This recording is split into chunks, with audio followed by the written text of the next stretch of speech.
tried to be because I had to. I have no one else. Kung hindi si Caroline, si Aya yung lagi mong hinahanap. Kahit naman siya ang unang tumalikod sa pamilya natin. Even you, Mama. Nung bumalik dito si Aya, di isang beses wala ako narinig na masama from you. Kahit si Irene.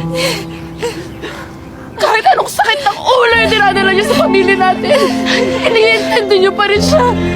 Haji. And of course, Carlo.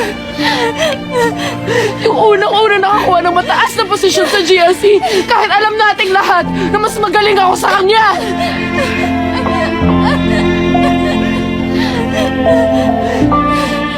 Pero nung ako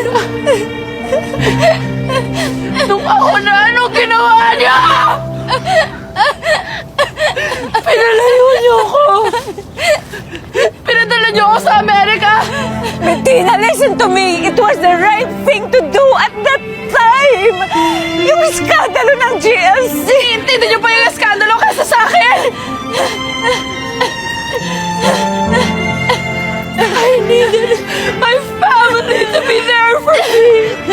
Bettina, I'm sorry! Pero pinalayo niyo ako. No!